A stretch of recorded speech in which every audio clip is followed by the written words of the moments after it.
Donc après avoir eu un brillant guide sur les éoliennes qui s'appelait normalement, qu'on appellerait maintenant onshore, on a lancé en 2013 donc un groupe de travail pour les éoliennes offshore, donc pour les recommandations pour le dimensionnement des pieux des fondations d'éoliennes offshore. On a préparé ce texte avec Alain.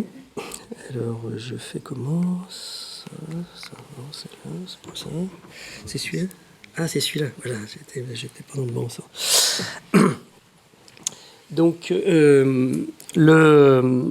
on est en plein dedans, puisque début 2013, on a démarré ce groupe de travail des recommandations pour les éoliennes offshore. Donc ça traite spécifiquement, puisque c'est l'objet du CFMS, ça traite essentiellement des problèmes géotechniques et liés à la conception, au calcul des fondations, et non pas aux composants caractérisant complètement toute la totalité des éoliennes. Vous avez la page pour l'instant. Le groupe de travail est donc vous voyez un certain nombre de participants, donc votre serviteur comme président, Alain Puech comme animateur, et puis un certain nombre de bureaux d'études, de maîtres d'ouvrage, de BET, et cette fois-ci je pense avoir oublié personne. Donc j'ai bien mis tout le monde. Ils se reconnaîtront. Donc on a essayé d'avoir, comme dans tout ce genre de groupe de travail, un panel représentatif pour pouvoir sortir des recommandations utilisables par tout un chacun. Ce document est prévu avec 10 chapitres plus des annexes. Et le chapitre 5, vous voyez, qui s'appelle études de terrain, a été rédigé en premier puisque c'était le primordial avec les affaires d'éoliennes offshore qui commencent à poindre leur nez en France. Donc on voulait rédiger cette partie-là en premier. Elle est donc ce chapitre 5 est pour l'instant disponible sur le site du CFMS. Et puis donc vous voyez que il y a des chapitres importants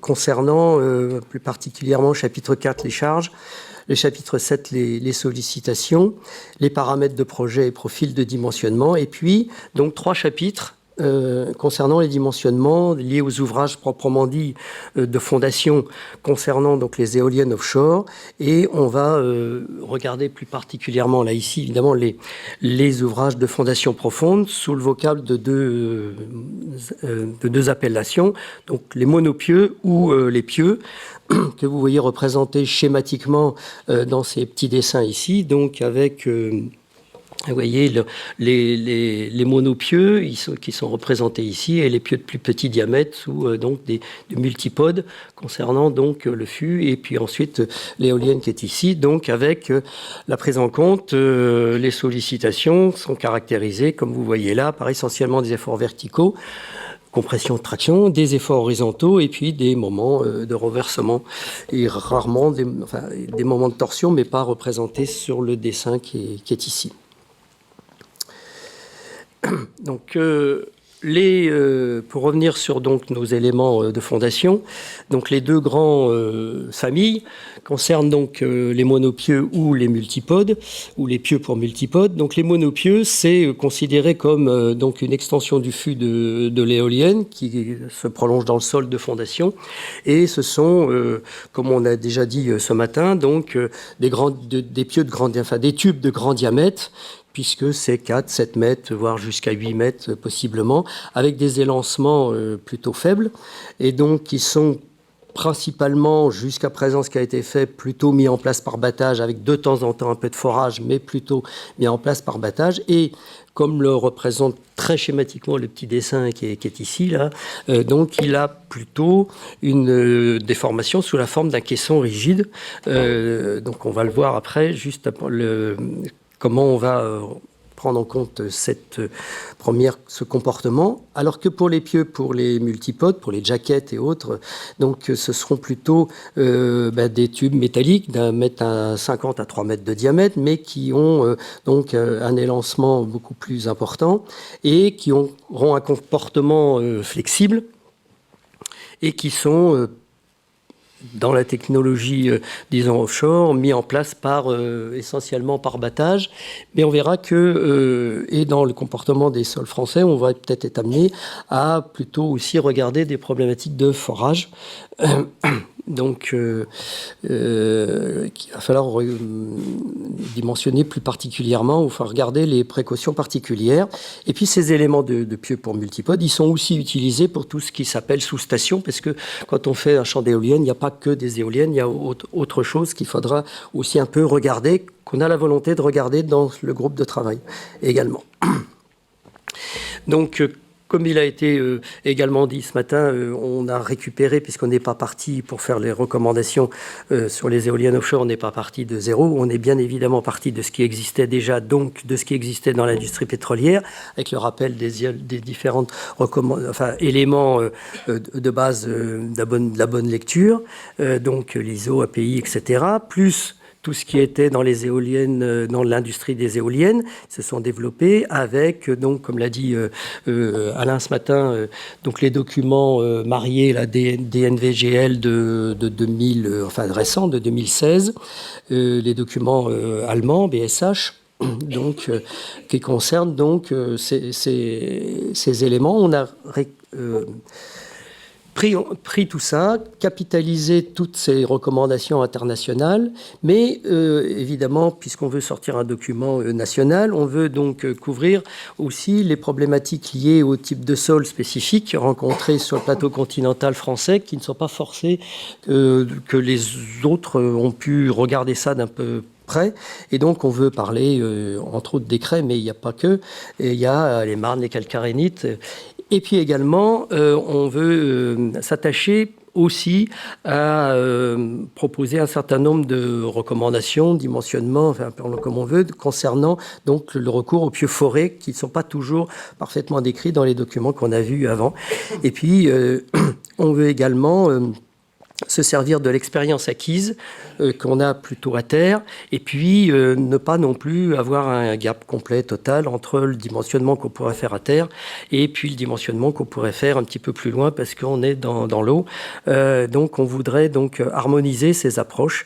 Et puis le troisième grand thème, voilà, on y vient, c'est que dans les éoliennes, ça vous a pas échappé que le problématique cyclique est plutôt important, enfin non négligeable, et donc introduire les apports du projet Solcip. On est directement, voilà, il y a un beau projet, on vous a expliqué plein de choses ce matin, il n'y a plus qu'à, et on va essayer d'appliquer ça au dimensionnement des éoliennes.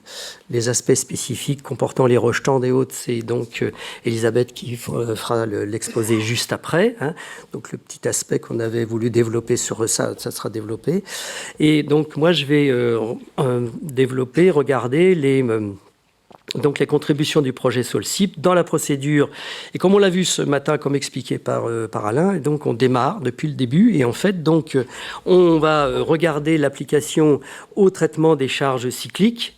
On va regarder donc le calcul pour les éléments de monopieux, essentiellement sur les charges cycliques transversales, puisque du fait du petit dessin d'avant, là, de ce comportement, et puis donc l'estimation de la dégradation et de la capacité axiale pour les pieux, plus flexibles. Donc, vous avez tout compris ce matin avec les exposés qu'a fait essentiellement donc Alain concernant donc, je sais qu'un rappel du schéma qu'il a fait donc sur les actions, on établit une simulation temporelle de l'événement, on transforme tout ça en un chargement idéalisé et on détermine le chargement équivalent à partir du chargement idéalisé, et ça c'est ce qui va être intégré dans le document des recommandations pour pouvoir s'expliquer là-dessus et obtenir donc le chargement équivalent pour pouvoir faire ensuite nos déterminations.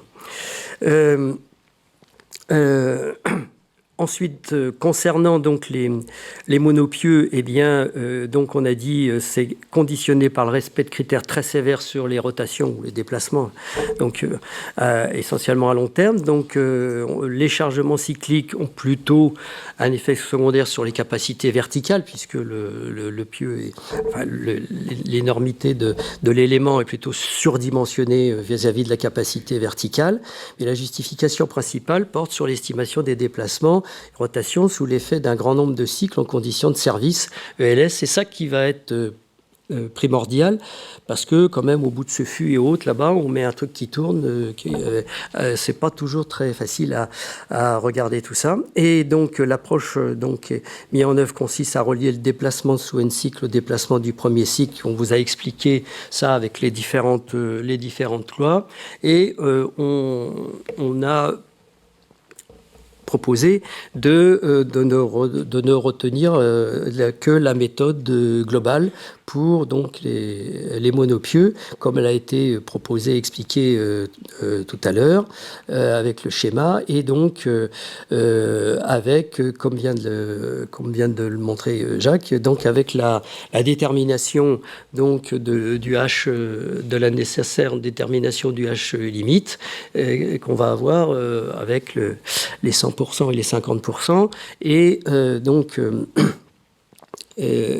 qu'on aura donc besoin. La rigidité est prise en compte par l'intermédiaire du coefficient CR, bien évidemment, puisqu'on est dans des pieux plutôt rigides. Et ensuite, eh bien, la formulation décrivant le cumul des déformations, comme on l'a expliqué avec les lois proposées tout à l'heure, concernant donc, essentiellement pour les sables, mais on a vu qu'également il existait des choses concernant les matériaux argileux. Donc voilà, l'idée à retenir, c'est qu'on retient pour les monopieux donc les problématiques liées en transversale avec donc la méthode globale comme exposée dans le document. Pour les pieux, donc ils interviennent sous deux grands ouvrages quand on fait un champ d'éoliennes, soit les pieux des sous-stations qui sont donc à contrario des éoliennes, des structures qui sont plutôt fortement chargées.